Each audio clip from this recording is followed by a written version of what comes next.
Hey, Lasting Love Movement. It's Orit here. And today I wanted to answer a very important question that I got recently from someone who signed up for my free Rewired for Love training. And basically she had asked, I'm working on my trauma, I'm working on trying to heal my trauma, but my partner has trauma too. Do we both need to get help to heal our relationship? And how can I support him while I'm doing my own healing? So I first wanted to say that, of course, you both have trauma. Honestly, most people, most humans have some sort of trauma, even if it's not obvious, even if they're not aware of it. Everybody, like I would go as far as saying everybody has experienced trauma. So of course your partner has trauma too. Now, if the question, do you both have to heal in order to heal your relationship? There's a few different answers for that. Like for some relationships, only one of the partners really needs to heal their own trauma, and it shifts the entire relationship.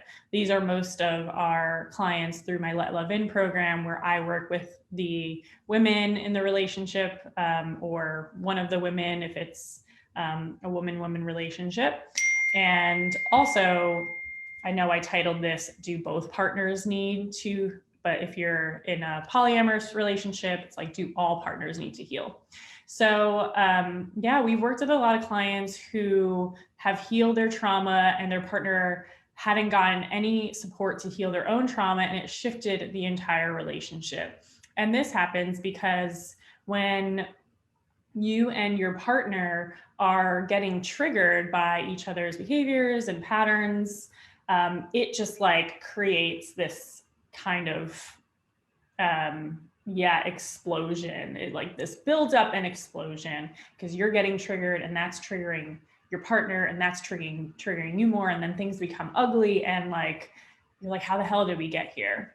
So when you work on your own trauma, even if your partner doesn't work on theirs, when you decrease or eliminate your trauma triggers and things that they always say, or the things that they do that frustrate you or trigger you today, don't become triggers anymore. They just, they may be annoying or frustrating, but you're not being triggered to react. It changes the entire relationship, because most problems come from this buildup of triggering each other and just falling into this really unhealthy pattern of reacting to each other based on what you experienced in the past versus who you are here in the present moment.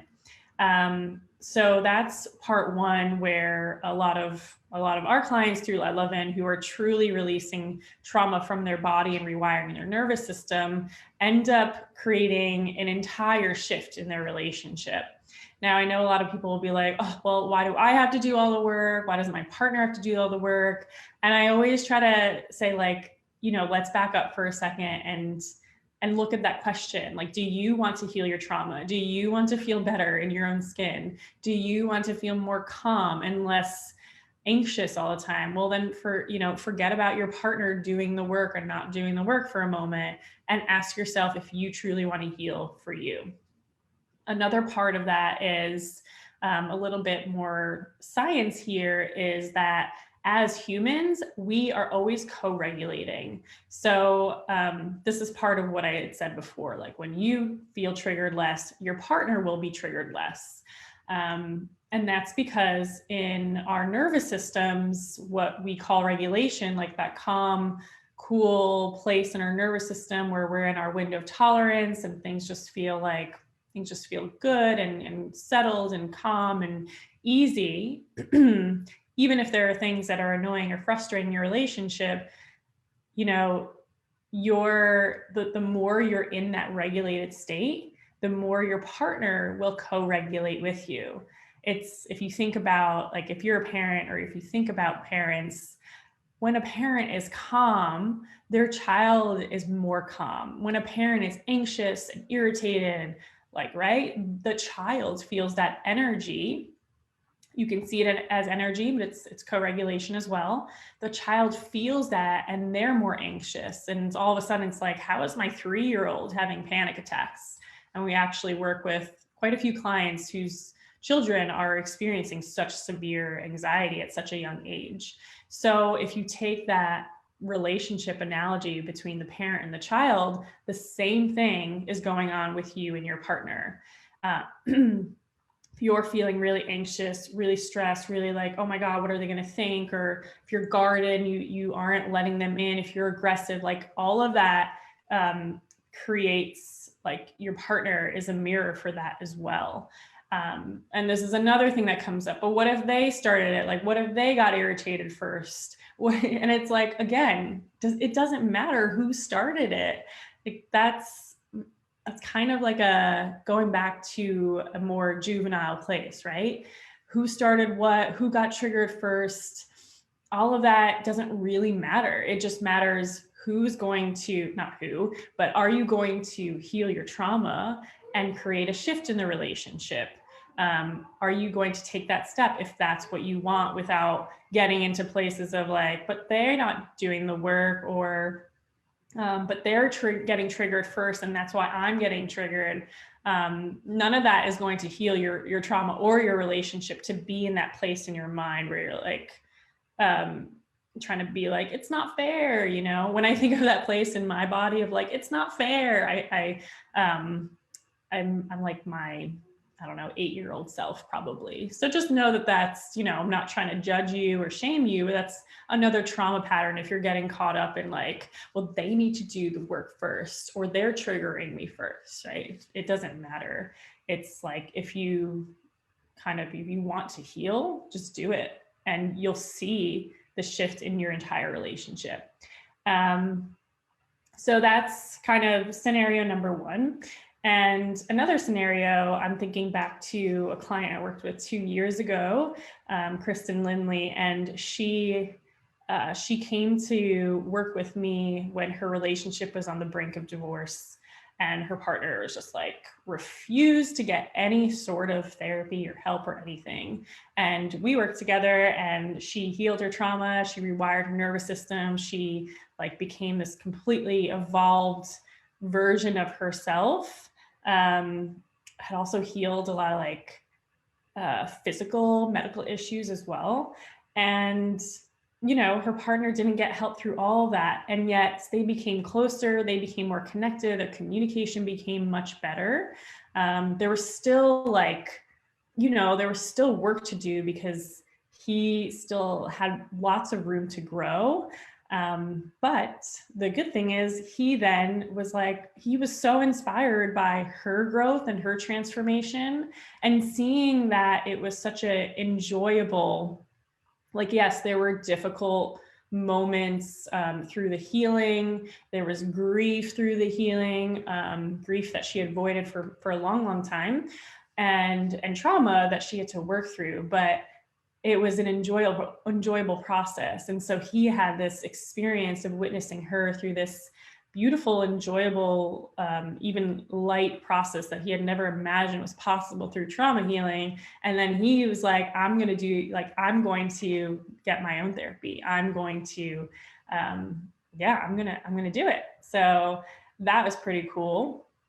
And I have to catch up with her and see what's going on with them today. But I do know that he had stepped into therapy. So that's cool. Like, even if your partner is not open to it today or not willing to, you can be the example for your partner, for your kids. Like, I think it's so admiring. I don't know if that's a word, but like, you know, someone who had a client who had just signed up for Let Love In last week. She is in the kind of older phase of her life. And I was just like, I admire that so much. Like, I had begged my mom for years to go to therapy, and she was never willing. And she never will at this point. She's like 65 or older than 65.